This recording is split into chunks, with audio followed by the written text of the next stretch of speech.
February 1 ಭಾನುವಾರ ಅತ್ಯಂತ ಶಕ್ತಿಶಾಲಿ ಮಾಘಮಾಸ ಶುಕ್ಲ ಪಕ್ಷದ ಹುಣ್ಣಿಮೆಯನ್ನು ಆಚರಿಸಲಾಗುತ್ತಿದ್ದು, ಈ ವರ್ಷದ ಮಾಘ ಹುಣ್ಣಿಮೆಯು ಬಹಳ ಮಹತ್ವ ಹಾಗೂ ಶಕ್ತಿ ಹೊಂದಿದೆ. ಯಾಕೆಂದರೆ ಭಾನುವಾರದ ದಿನ ಪುಷ್ಯ ನಕ್ಷತ್ರ ಬಂದಿದ್ದು, ಇದನ್ನು ರವಿಪುಷ್ಯ ಯೋಗವೆಂದು ಕರೆಯುತ್ತಾರೆ. ಈ ಒಂದು ದಿನ ಮಾಡಿದ ಪೂಜೆಯಿಂದ ನಿಮಗೆ ಲಕ್ಷ್ಮೀ ದೇವಿಯ ಸಂಪೂರ್ಣ ಆಶೀರ್ವಾದ ಲಭಿಸುವುದಲ್ಲದೆ ಖಂಡಿತ ಇಷ್ಟಾರ್ಥ ಸಿದ್ಧಿಯಾಗುತ್ತದೆ. ಪುಷ್ಯ ನಕ್ಷತ್ರದಲ್ಲಿ ತಾಯಿ ಲಕ್ಷ್ಮಿಯನ್ನು ಪೂಜಿಸಿದರೆ ಸಾಕು, ಸಕಲ ಸೌಭಾಗ್ಯಗಳು ಪ್ರಾಪ್ತಿಯಾಗುತ್ತದೆ. ಮನೆಯಲ್ಲಿ ಲಕ್ಷ್ಮೀ ದೇವಿ ಸ್ಥಿರವಾಗಿ ನೆಲೆಸುತ್ತಾಳೆ. ಅದರಲ್ಲೂ ಹುಣ್ಣಿಮೆಯ ತಿಥಿ ತಾಯಿ ಲಕ್ಷ್ಮಿಗೆ ಪ್ರಿಯವಾದ ದಿನ. ಈ ದಿನವೇ ಪುಷ್ಯ ನಕ್ಷತ್ರ ಇರುವುದರಿಂದ ಈ ದಿನದ ಪೂಜೆ ಪುನಸ್ಕಾರಕ್ಕೆ ದುಪ್ಪಟ್ಟು ಪುಣ್ಯ ಫಲ ಲಭಿಸುತ್ತದೆ. ಈ ದಿನ ಯಾವ ಕೆಲಸ ಮಾಡಿದರೆ ಶ್ರೇಷ್ಠ, ಹಾಗೆಯೇ ಈ ದಿನ ಯಾವ 2 ವಸ್ತುಗಳನ್ನು ಖರೀದಿಸಿದರೆ ಸಂಪತ್ತು ವೃದ್ಧಿಯಾಗುತ್ತದೆ ಎಂದು ಈ ವಿಡಿಯೋದಲ್ಲಿ ನೋಡೋಣ. ಈ ದಿನ ವಿಶೇಷವಾಗಿ ರವಿಪುಷ್ಯ ಯೋಗದ ಜೊತೆ ಸರ್ವಾರ್ಥ ಸಿದ್ಧಿ ಯೋಗವು ಬಂದಿದ್ದು, ಈ ದಿನ ನೀವು ಯಾವುದೇ ಒಳ್ಳೆಯ ಕೆಲಸ ಮಾಡಿ ಅಥವಾ ಪೂಜೆ ಮಾಡಿ ವಸ್ತುಗಳ ಖರೀದಿ ಮಾಡಿದರೆ ಅದರ ಫಲ ಈ ವರ್ಷ ಪೂರ್ತಿ ಇದ್ದು, ಲಕ್ಷ್ಮಿಯ ಅನುಗ್ರಹದಿಂದ ಸಂಪತ್ತಿಗೆ ಕೊರತೆ ಆಗುವುದಿಲ್ಲ. ಹುಣ್ಣಿಮೆ ತಿಥಿ ಸಮಯ ಫೆಬ್ರವರಿ 1 ಬೆಳಿಗ್ಗೆ 5:52 ಪ್ರಾರಂಭವಾಗಿ ಫೆಬ್ರವರಿ 2 ಬೆಳಗಿನ ಜಾವ 3:38 ಮುಕ್ತಾಯವಾಗುತ್ತದೆ. ರವಿಪುಷ್ಯ ಯೋಗ ಹಾಗೂ ಸರ್ವಾರ್ಥ ಸಿದ್ಧಿ ಯೋಗವು ಬೆಳಿಗ್ಗೆ 6:46 ರಾತ್ರಿ 11:58 ಇರುತ್ತದೆ. ಪುರಾಣಗಳ ಪ್ರಕಾರ ಮಾಘ ಮಾಸದಲ್ಲಿ ಸೂರ್ಯನು ಮಕರ ರಾಶಿಗೆ ಪ್ರವೇಶಿಸಿದಾಗ ಎಲ್ಲಾ ಪವಿತ್ರ ನದಿಗಳ ನೀರು ಅಮೃತಕ್ಕೆ ಸಮಾನವಾಗುತ್ತದೆ. ಈ ಸಮಯದಲ್ಲಿ ವಿಷ್ಣುವು ನೀರಿನಲ್ಲಿ ನೆಲೆಸಿರುವುದರಿಂದ ಈ ಮಾಸದಲ್ಲಿ ನದಿಯ ಸ್ನಾನ ಮಾಡುವುದು ಸಾಕ್ಷಾತ್ ವಿಷ್ಣುವಿನ ಪಾದಗಳಿಗೆ ನಮಸ್ಕರಿಸಿದಂತೆ ಎಂದು ಹೇಳುತ್ತಾರೆ. ಮಾಘ ಹುಣ್ಣಿಮೆಯಂದು ಈ ಶಕ್ತಿಯು ಉತ್ತುಂಗದಲ್ಲಿರುತ್ತದೆ. ವಿಷ್ಣುವು ಜಲತತ್ವದ ಮೂಲಕ ಪ್ರಕೃತಿಯನ್ನು ಆಶೀರ್ವದಿಸುತ್ತಾನೆ. ಅದಕ್ಕಾಗಿಯೇ ಈ ದಿನ ಗಂಗಾ ಸ್ನಾನ ಅಥವಾ ಮನೆಯಲ್ಲಿ ಸ್ನಾನ ಮಾಡುವ ನೀರಿಗೆ ಗಂಗೆಯನ್ನು ಸ್ಮರಿಸುತ್ತಾ ಗಂಗಾಜಲದ ಜೊತೆ ಸ್ವಲ್ಪ ಅರಿಶಿನ ಬೆರೆಸಿ ಸ್ನಾನ ಮಾಡಿ. ಇಲ್ಲವೆಂದರೆ ನೀರಿಗೆ ಕಲ್ಲುಪ್ಪು ಬೆರೆಸಿ ಸ್ನಾನ ಮಾಡುವುದರಿಂದ ನರದೃಷ್ಟಿ ತಕ್ಷಣವೇ ನಿವಾರಣೆಯಾಗುತ್ತದೆ. ಈ ದಿನ ತಪ್ಪದೆ ಹೊಸ್ತಿಲನ್ನು ಶುದ್ಧ ಮಾಡಿ ಅರಿಶಿನದ ಲೇಪನ ಹಚ್ಚಿ ರಂಗೋಲಿ ಹಾಕಿ ಅರಿಶಿನ ಕುಂಕುಮ ಹೂವನ್ನು ಇಡಬೇಕು. ಮನೆಯ ಮುಖ್ಯದ್ವಾರದ ಮೇಲೆ ಗಂಧ ಅಥವಾ ಅರಿಶಿನದಿಂದ ಸ್ವಸ್ತಿಕ್ ಚಿಹ್ನೆ ಹಾಕಿದರೆ ದೇವತೆಗಳ ಆಶೀರ್ವಾದ ಸಿಗುವುದಲ್ಲದೆ ಲಕ್ಷ್ಮೀ ನಾರಾಯಣರ ಸಂಪೂರ್ಣ ಅನುಗ್ರಹ ಲಭಿಸುತ್ತದೆ. ಪುಷ್ಯಮಿ ಯೋಗವಿರುವ ಈ ಹುಣ್ಣಿಮೆ ದಿನದಂದು ದೇವರ ಮನೆಯಲ್ಲಿ ದೀಪ ಹಚ್ಚಿ ಲಕ್ಷ್ಮೀ ದೇವಿಯನ್ನು ಪೂಜಿಸಿದರೆ ದಾರಿದ್ರ್ಯ ದೂರವಾಗಿ ಧನವಂತರಾಗುತ್ತೀರಿ. ದೇವರ ಮನೆಯಲ್ಲಿ ಹಾಗೂ ಹೊಸ್ತಿಲಿನ ಬಳಿ ಮಣ್ಣಿನ ಅಥವಾ ಹಿತ್ತಾಳೆಯ ಇಲ್ಲವೆಂದರೆ ಬೆಳ್ಳಿಯ ದೀಪ ಬೆಳಗಿದರೆ ಶ್ರೇಷ್ಠ. ದೀಪಕ್ಕೆ ಶುದ್ಧ ಹಸುವಿನ ತುಪ್ಪ ಹಾಕಿ ದೀಪ ಬೆಳಗಿ. ಲಕ್ಷ್ಮಿಯನ್ನು ಆಕರ್ಷಿಸಲು ತುಪ್ಪದ ದೀಪ ಶ್ರೇಷ್ಠ. ಇದರಿಂದ ಮನೆಯಲ್ಲಿ ಸಂಪತ್ತು ವೃದ್ಧಿಯಾಗುತ್ತದೆ. ಇನ್ನು ವಿಶೇಷವಾಗಿ ಹುಣ್ಣಿಮೆಯ ದಿನ ದೀಪಕ್ಕೆ ಈ ವಸ್ತುಗಳನ್ನು ಬೆರೆಸಿಯೂ ದೀಪ ಬೆಳಗಿದರೆ ಶ್ರೇಷ್ಠ. ದೀಪಕ್ಕೆ ಕೇಸರಿ ದಳವನ್ನು ಸೇರಿಸಿ ಬೆಳಗಿದರೆ ಲಕ್ಷ್ಮೀ ದೇವಿ ಸಂತೃಪ್ತಳಾಗುತ್ತಾಳೆ. ದೀಪಕ್ಕೆ 2 ಲವಂಗವನ್ನು ಸೇರಿಸಿ ಬೆಳಗಿದರೆ ನಕಾರಾತ್ಮಕತೆ ದೂರವಾಗಿ ಸಂಪತ್ತನ್ನು ಆಕರ್ಷಿಸುತ್ತದೆ. ಸ್ವಲ್ಪ ಪಚ್ಚಕರ್ಪೂರವನ್ನು ಪುಡಿ ಮಾಡಿ ದೀಪಕ್ಕೆ ಹಾಕಿ ಇದರ ಸುಗಂಧವು ಲಕ್ಷ್ಮೀ ದೇವಿಗೆ ಅತ್ಯಂತ ಪ್ರಿಯ. ದೀಪದ ತಳದಲ್ಲಿ 1 ನಾಣ್ಯವನ್ನು ಇಡಿ. ದೀಪ ಉರಿದು ಮುಗಿದ ನಂತರ ಈ ನಾಣ್ಯವನ್ನು ತೊಳೆದು ನಿಮ್ಮ ಪರ್ಸ್ನಲ್ಲಿ ಇಟ್ಟುಕೊಳ್ಳಿ. ಇದರಿಂದಲೂ ಸಂಪತ್ತು ವೃದ್ಧಿಯಾಗುತ್ತದೆ. ನಿಮ್ಮ ಅನುಕೂಲಕ್ಕೆ ತಕ್ಕಂತೆ ರವಿಪುಷ್ಯ ಯೋಗದಲ್ಲಿ ಬರುವ ಹುಣ್ಣಿಮೆಯ ದಿನ ತಪ್ಪದೆ ಮೇಲೆ ಹೇಳಿದ ವಸ್ತುಗಳನ್ನು ಬಳಸಿ ದೀಪ ಬೆಳಗಿ. ಬೂದುಗುಂಬಳಕಾಯಿಗೆ ದುಷ್ಟಶಕ್ತಿಗಳನ್ನು ಹೀರಿಕೊಳ್ಳುವ ಶಕ್ತಿ ಇರುತ್ತದೆ. ಹಾಗಾಗಿ ಈ ಮಾಘ ಹುಣ್ಣಿಮೆಯ ದಿನ ಪ್ರತಿಯೊಬ್ಬರು ಮನೆಯ ಹೊಸ್ತಿಲ ಮುಂದೆ ಬೂದುಗುಂಬಳಕಾಯಿಯನ್ನು ಕಟ್ಟಿಕೊಳ್ಳಿ.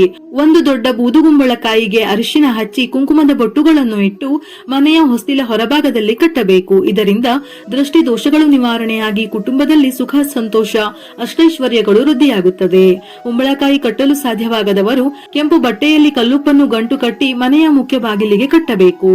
ಈ ದಿನ ತುಳಸಿ ಕಟ್ಟೆಯ ಮುಂದೆ ದೀಪ ಹಚ್ಚಿ ಪ್ರದಕ್ಷಿಣೆ ಹಾಕಿದರೆ ಸಕಲ ಸಂಕಲ್ಪಗಳು ನೆರವೇರುತ್ತದೆ. ವಿಶೇಷವಾಗಿ ಈ ಮಾಘ ಹುಣ್ಣಿಮೆಯಂದು ಮಧ್ಯಾಹ್ನ 12 ಗಂಟೆಯ ಒಳಗೆ ತುಳಸಿ ಗಿಡವನ್ನು ಸ್ಪರ್ಶಿಸಿ ನಮಸ್ಕರಿಸಿದರೆ ಜಾತಕದಲ್ಲಿ ಅದೃಷ್ಟವು ಲಭಿಸುತ್ತದೆ. ಹುಣ್ಣಿಮೆಯಂದು ಮುಂಜಾನೆ ತಲೆ ಸ್ನಾನ ಮಾಡಿ ಓಂ ನಾರಾಯಣಾಯ ಎಂಬ ಮಂತ್ರವನ್ನು 21 ಬಾರಿ ಜಪಿಸಿ. ಮುಖ್ಯವಾಗಿ ಈ ದಿನ ಕಲ್ಲುಪ್ಪನ್ನು ಖರೀದಿಸಿ ಮನೆಗೆ ತಂದರೆ ಲಕ್ಷ್ಮೀ ದೇವಿಯು ನಿಮ್ಮ ಮನೆಯಲ್ಲಿ ಸ್ಥಿರವಾಗಿ ನೆಲೆಸುತ್ತಾಳೆ. ರವಿಪುಷ್ಯಮಿ ಯೋಗದಲ್ಲಿ ಚಿನ್ನ ಅಥವಾ ಬೆಳ್ಳಿಯ ವಸ್ತುಗಳನ್ನು ಖರೀದಿಸಿದರೆ ಅಕ್ಷಯ ಫಲ ಸಿಗುತ್ತದೆ. ಚಿನ್ನ ಖರೀದಿಸಲು ಸಾಧ್ಯವಾಗದವರು ದಕ್ಷಿಣಾವರ್ತಿ ಶಂಖ ಅಥವಾ ಹಿತ್ತಾಳೆ ವಸ್ತುಗಳನ್ನು ಖರೀದಿಸಿದರೂ ಶುಭ ಫಲಗಳು ಪ್ರಾಪ್ತಿಯಾಗುತ್ತದೆ. ಹುಣ್ಣಿಮೆ ದಿನ ರಾತ್ರಿ 3 ಒಣಮೆಣಸಿನಕಾಯಿ, ಸ್ವಲ್ಪ ಕಲ್ಲುಪ್ಪು ಮತ್ತು ಸಾಸಿವೆಯೊಂದಿಗೆ ಕುಟುಂಬದ ಸದಸ್ಯರಿಗೆ ದೃಷ್ಟಿ ತೆಗೆದು ಹೊರಹಾಕಿ. ಇದರಿಂದಾಗಿ ಭವಿಷ್ಯದಲ್ಲಿ ಎದುರಾಗುವ ಅಡೆತಡೆಗಳು ನಿವಾರಣೆಯಾಗಿ ಶುಭ ಫಲಗಳು ಉಂಟಾಗುತ್ತವೆ. ಈ ಹುಣ್ಣಿಮೆಯ ದಿನ ಅಪ್ಪಿತಪ್ಪಿಯು ಕಬ್ಬಿಣದ ವಸ್ತುಗಳು, ಪ್ಲಾಸ್ಟಿಕ್ ಅಥವಾ ಚೂಪಾದ ವಸ್ತುಗಳನ್ನು ಖರೀದಿಸಬೇಡಿ. ಹೊಸ ವಾಹನಗಳನ್ನು ಖರೀದಿಸಲು ಈ ದಿನ ಅತ್ಯಂತ ಶುಭ ಸಮಯ. ಪ್ರತಿಯೊಬ್ಬರೂ ಈ ದಿನ ಅರಿಶಿನದ ಕೊಂಬುಗಳನ್ನು ಖರೀದಿಸಿ ದೇವರ ಮನೆಯಲ್ಲಿಟ್ಟರೆ ಮಕ್ಕಳ ವಿದ್ಯಾಭ್ಯಾಸದಲ್ಲಿನ ಅಡೆತಡೆಗಳು ನಿವಾರಣೆಯಾಗುತ್ತದೆ.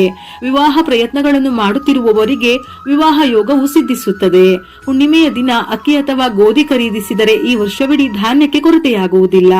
ಈ ದಿನ ತುಳಸಿ ಎಲೆಗಳನ್ನು ಕೀಳಬಾರದು. ಹಾಗೆಯೇ ಕೂದಲು ಮತ್ತು ಉಗುರುಗಳನ್ನು ಕತ್ತರಿಸಬಾರದು. ಹುಣ್ಣಿಮೆಯ ದಿನ ಯಾರಿಗೂ ಸಾಲವನ್ನು ನೀಡಬೇಡಿ. ಇಡೀ ಮನೆಯನ್ನು ಉಪ್ಪು ನೀರಿನಿಂದ ಶುಚಿಗೊಳಿಸಿ ಅರಿಶಿನದ ನೀರಿನಿಂದ ಪ್ರೋಕ್ಷಣೆ ಮಾಡುವುದರಿಂದ ನಕಾರಾತ್ಮಕ ಶಕ್ತಿ ದೂರವಾಗುತ್ತದೆ.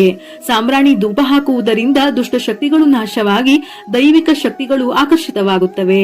ಮನೆಯ ಹೊಸ್ತಿಲಿಗೆ ಅರಿಶಿನ ಹಚ್ಚಿ ಕುಂಕುಮದ ಬೊಟ್ಟು ಇಡುವುದರಿಂದ ಧನಲಕ್ಷ್ಮಿಯ ಅನುಗ್ರಹವಾಗುತ್ತದೆ. ವೀಳ್ಯದೆಲೆಗಳು ಹಣವನ್ನು ಆಕರ್ಷಿಸುತ್ತವೆ. ಆದ್ದರಿಂದ ಅವುಗಳನ್ನು ಮನೆಯ ಬಾಗಿಲಿಗೆ ಕಟ್ಟಿ ಅಥವಾ ಸಂಜೆ 6 ಗಂಟೆಯ ನಂತರ ಮನೆಯ ಹೊಸ್ತಿಲ ಹೊರಗೆ 2 ಕಡೆ 2 ಶುದ್ಧವಾದ ವೀಳ್ಯದೆಲೆಯನ್ನಿಟ್ಟು ಅದರ ಮೇಲೆ 2 ಕಡೆ ಒಂದೊಂದು ತುಪ್ಪದ ದೀಪ ಬೆಳಗಿ ದೀಪಕ್ಕೆ ಅರಿಶಿನ ಕುಂಕುಮ ಹಾಕಿ ನಮಸ್ಕರಿಸಿ. ಹುಣ್ಣಿಮೆ ಸಂಜೆ ದೀಪ ಬೆಳಗಿದರೆ ಲಕ್ಷ್ಮಿಯ ಅನುಗ್ರಹ ಆ ಮನೆಗೆ ಸದಾ ಇರುತ್ತದೆ. ನೀವು ಅಂದುಕೊಂಡಂತಹ ಒಳ್ಳೆಯ ಜೀವನ ನಿಮಗೆ ಲಭಿಸುತ್ತದೆ. ಹಾಗಾಗಿ ತಪ್ಪದೆ ದೀಪಗಳನ್ನು ಹಚ್ಚಿ.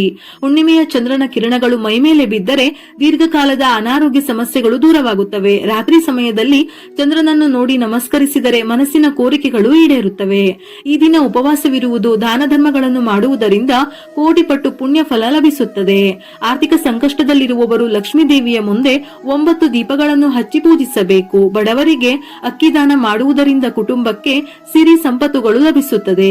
ಮಾನಸಿಕ ಶಾಂತಿ ಇಲ್ಲದವರು ರಾತ್ರಿ 9 ಗಂಟೆಯ ಒಳಗೆ ಚಂದ್ರನಿಗೆ ಹಾಲಿನಿಂದ ಅರ್ಘ್ಯವನ್ನು ಸಮರ್ಪಿಸಿ. ಗೋಮಾತೆಗೆ ಆಹಾರ ನೀಡಿದರೆ ಸಕಲ ದೇವತೆಗಳ ಆಶೀರ್ವಾದ ನಿಮ್ಮ ಕುಟುಂಬದ ಮೇಲಿರುತ್ತದೆ.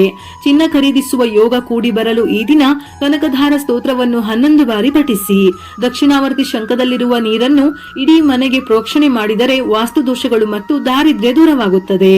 ಇನ್ನು ಈ ದಿನ ಸತ್ಯನಾರಾಯಣ ಪೂಜೆ ಮಾಡಲು ಬಹಳ ಪ್ರಶಸ್ತವಾದ ದಿನ. ಇಲ್ಲವೆಂದರೆ ಲಕ್ಷ್ಮೀನಾರಾಯಣ ಹೃದಯ ಪಾರಾಯಣ ಮಾಡಬಹುದು ಅಥವಾ ಕೇಳಿದರೂ ಒಳ್ಳೆಯ ಫಲಗಳು ಲಭಿಸುತ್ತದೆ. ಈ ಮೇಲೆ ಹೇಳಿದ ಯಾವುದಾದರೂ ಪರಿಹಾರವನ್ನು ನಿಮ್ಮ ಅನುಕೂಲಕ್ಕೆ ತಕ್ಕಂತೆ ಮಾಡಿ. ಯಾವುದಾದರೂ ವಸ್ತುವನ್ನು ಖರೀದಿಸಿ ಲಕ್ಷ್ಮಿಯನ್ನು ಮನಸ್ಫೂರ್ತಿಯಾಗಿ ಪೂಜಿಸಿ, ಆರಾಧಿಸಿ. ಈ ಒಂದು ದಿನ ಮಾಡಿದ ಪೂಜೆಯಿಂದ ನಿಮಗೆ ವರ್ಷ ಪೂರ್ತಿ ಸಂಪತ್ತು ವೃದ್ಧಿಯಾಗಿ ತಾಯಿ ಲಕ್ಷ್ಮಿಯ ಅನುಗ್ರಹ ಲಭಿಸುತ್ತದೆ. ವಿಡಿಯೋ ಇಷ್ಟ ಆಗಿದ್ದಲ್ಲಿ ಮರೆಯದೆ ಲೈಕ್ ಕೊಟ್ಟು ನಿಮ್ಮವರಿಗೆ ಶೇರ್ ಮಾಡಿ. ಇದೇ ರೀತಿಯ ಮನಮುಟ್ಟುವ ಉಪಯುಕ್ತ ಮಾಹಿತಿಗಳಿಗಾಗಿ ಮತ್ತೆ ಭೇಟಿಯಾಗೋಣ.